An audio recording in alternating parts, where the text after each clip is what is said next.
तो झारखंड के पूर्व सीएम चंपई सोरेन को लेकर के चल रही अटकलों पर अब विराम लग गया है। 30 अगस्त को वो भारतीय जनता पार्टी में शामिल होने वाले हैं, जिसके बारे में जानकारी खुद असम के सीएम हिमंता बिस्वा शर्मा के द्वारा दी गई है। क्या कहा है उन्होंने, इस रिपोर्ट में देखिए।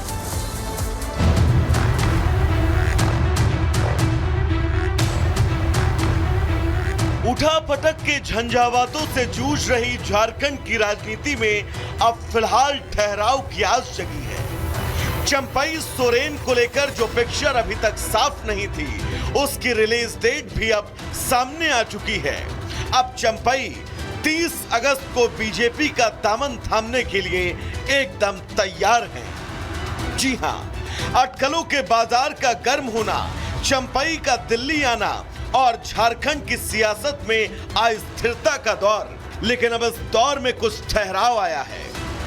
इससे पहले जब चंपई सोरेन दिल्ली पहुंचे थे तो उनके बागी तेवर को देखकर कोई भी भाग सकता था कि ये किसी नए राजनीतिक मोड़ की तैयारी है, लेकिन तब चंपई कुछ खास नहीं बोले थे। सुनिए। क्या मुलाकात होनी है? पार्टी के वरिष्ठ नेताओं, बीजेपी के वरिष्ठ नेताओं से मुलाकात होगी आपकी? कब तक सब कुछ फाइनल हो जाएगा? देखिए, अभी तो हम आए हैं, है ना, इससे अपना कुछ काम भी है, बाद में बताएंगे। क्या बीजेपी के नेताओं से आपकी मुलाकात होगी? नहीं, ऐसा कोई बात नहीं है, बाद में बताएंगे। सर, ये खबर चल रही है कि आप बीजेपी के नेताओं से मुलाकात करेंगे। सर, बीजेपी में शामिल होंगे या अलग पार्टी बना करके सामने आएंगे, अलायंस करेंगे बीजेपी के साथ? आपने दोनों ऑप्शन खुले रखे हैं। देखिए, अभी तक कोई ऐसा हम निर्णय नहीं लिया है ना। तो सर, निर्णय कब तक लेंगे आप? हमारा टाइम है। इस बयान में चंपई ने कुछ साफ तो नहीं कहा, लेकिन इशारा लगभग साफ था। और अब सूत्रों के हवाले से खबर यह है कि चंपई के बीजेपी में आने की पटकथा लिख दी गई है। अमित शाह से मुलाकात हो चुकी है और अब अपनी कर्मभूमि रांची में पहुंचकर बीजेपी का दामन थाम लेंगे। खैर, चंपई के बीजेपी में आने से यह तो तय है कि झारखंड में अपनी मजबूती का प्रयास कर रही बीजेपी को बल मिलेगा और आने वाले चुनाव में झारखंड मुक्ति मोर्चा की मुश्किलें बढ़ जाएंगी। Bureau report, Republic Bharat.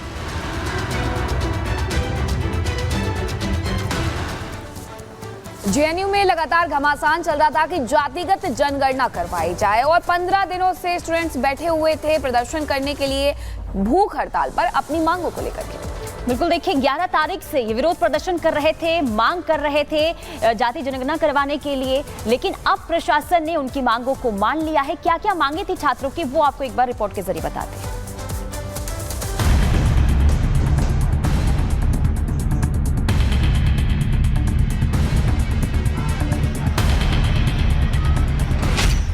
छात्रों के आगे झुका प्रशासन। जेएनयू में होगी जाति जनगणना, लौटेगा पुराना प्रवेश परीक्षा सिस्टम।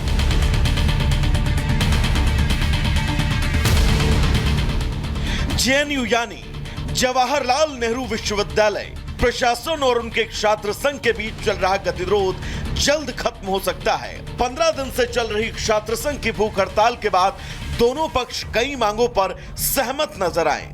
जो जेएनयू प्रशासन और छात्र संघ की तरफ से स्टेटमेंट जारी किया गया है, उसमें साफ है कि जेएनयू प्रशासन छात्रों की 12 प्रमुख मांगों में से 6 मांग को स्वीकार करने पर सहमत है। कॉलेज प्रशासन ने जो मांगे मानी हैं, उनमें परिसर में जातिगत आधारित जनगणना कराने, छात्रों के प्रवेश के लिए जेएनयू प्रवेश परीक्षा की पुरानी व्यवस्था को बहाल करने, छात्रवृत्ति की राशि में वृद्धि करने और प्रवेश के दौरान मौखिक परीक्षा को दिए गए वेटेज में कमी के साथ ही फंड बढ़ाने के लिए यूजीसी को पत्र लिखा गया है। जेएनयू छात्र संघ इसे आंशिक जीत मानकर चल रहा है। आपको बता दें कि कॉलेज में भूख हड़ताल 11 अगस्त को शुरू हुई थी और जाति जनगणना को लेकर छात्र 2 गुटों में बटे नजर आए थे। हालांकि छात्र संघ ने अपना विरोध जारी रखा। वो मांगों पर लिखित सहमति की मांग करते नजर आए। Bureau report, Republic Bharat.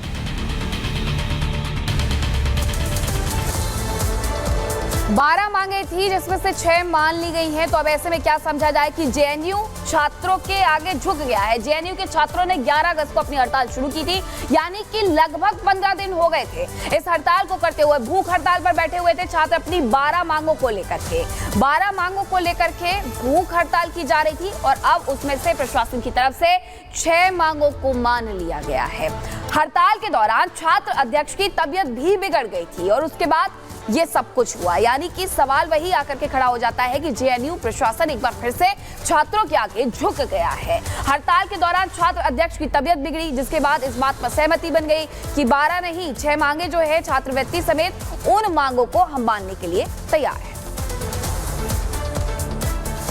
चलिए आगे बढ़ते हैं और अब बात कर लेते हैं भव्य दिव्य कृष्ण जन्मोत्सव की, क्योंकि देश भर में जन्माष्टमी का पावन पर्व बड़े ही धूमधाम के साथ मनाया गया। कुछ तस्वीरें आपको दिखाते हैं और बताते हैं कि किस तरीके से मथुरा से लेकर वृंदावन और वृंदावन से लेकर दिल्ली हो, महाराष्ट्र हो, गुजरात हो, हर ओर जो है भक्त पूरी तरीके से सराबोर भक्ति में नजर आए। देखिए तस्वीरें हैं, 12 तस्वीरें, दिल्ली हो, मथुरा, अहमदाबाद, कानपुर, मुंबई, चंडीगढ़, देहरादून की बात करें, पटना की, रायपुर, भोपाल, लखनऊ, प्रयागराज, हर ओर जन्माष्टमी की धूम देखने को मिली। जो भक्त हैं वो हर्षोल्लास में उमंग के बीच जन्माष्टमी के त्योहार को मनाते हुए नजर आए और देश भर में इसकी रौनक जो है, इसकी छटा जो है वो देखते ही बन रही थी।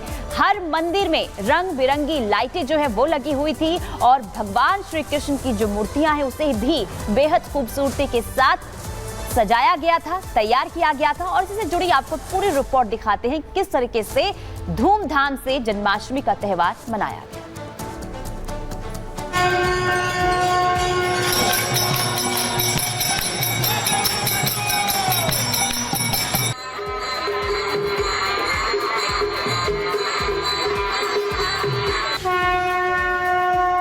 देश भर में जन्माष्टमी का पावन पर्व धूमधाम से मनाया गया। मथुरा, वृंदावन और द्वारका में जन्माष्टमी की खास रौनक रही।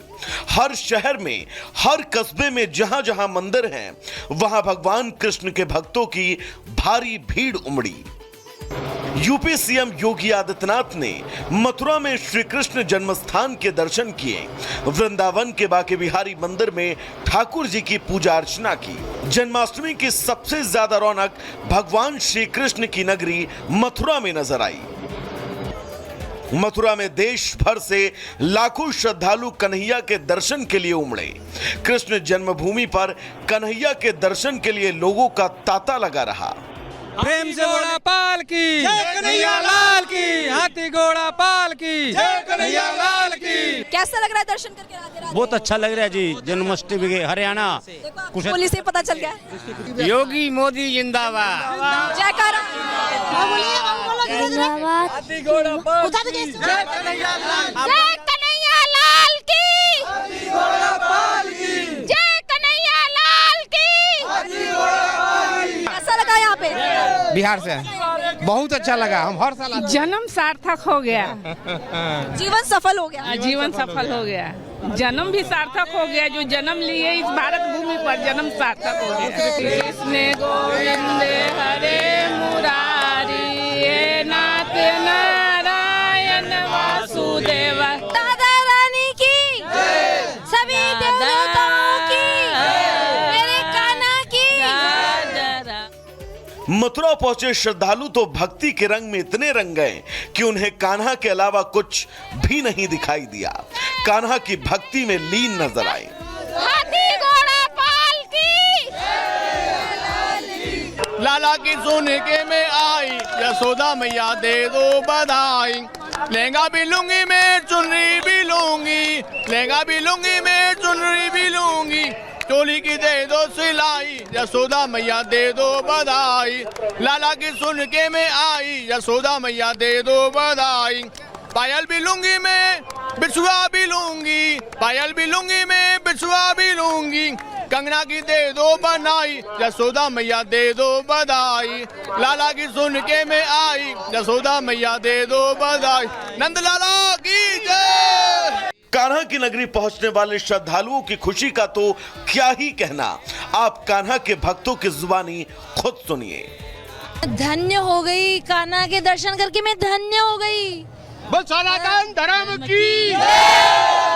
हम उड़ीसा से आए हैं। कैसा लग रहा है? बहुत अच्छा लग रहा है। मन कर रहा है वापस जाने का कि नहीं? ऐसा मन कर रहा है? हमको जाने दिल नहीं कर रहा है, इतना अच्छा लग रहा है। हम सेकंड टाइम आए हैं, बहुत अच्छा लग रहा है।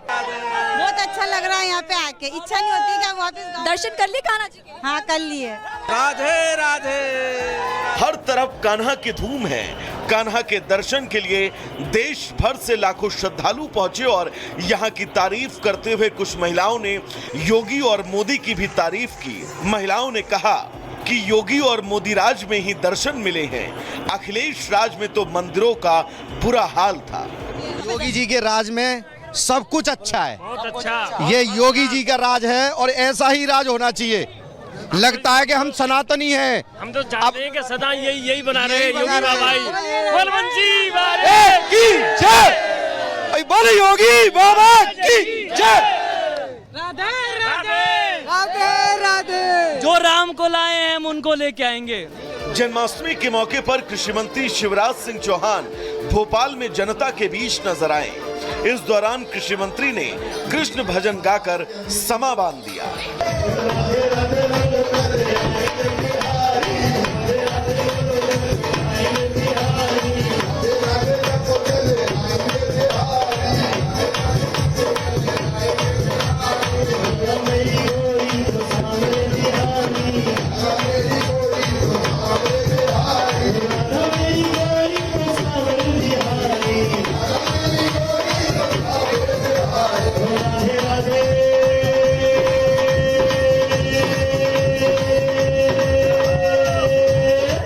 जन्माष्टमी के मौके पर सीएम योगी आदित्यनाथ गोरखनाथ मंदिर में आयोजित कार्यक्रम में शामिल हुए। इस दौरान एक बच्चे ने सीएम योगी के सामने कृष्ण भजन सुनाया।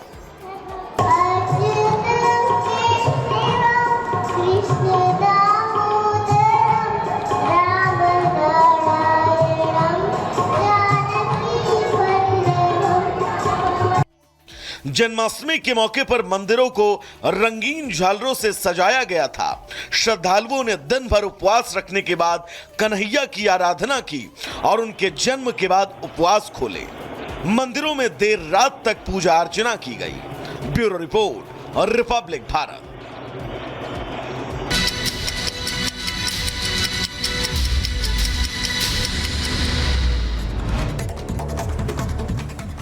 इजरायली सेना का ताबड़तोड़ हवाई हमला जारी। फिलिस्तीन आतंकवादी समूहों के गढ़ नूर शम्स में हवाई हमला किया गया। हमले में 3 आतंकियों के मारे जाने की खबर मिल रही है। इजरायली सेना ने आधी रात को गाजा पट्टी में बरसाए बम। हमले में कम से कम 7 लोगों के मारे जाने की खबर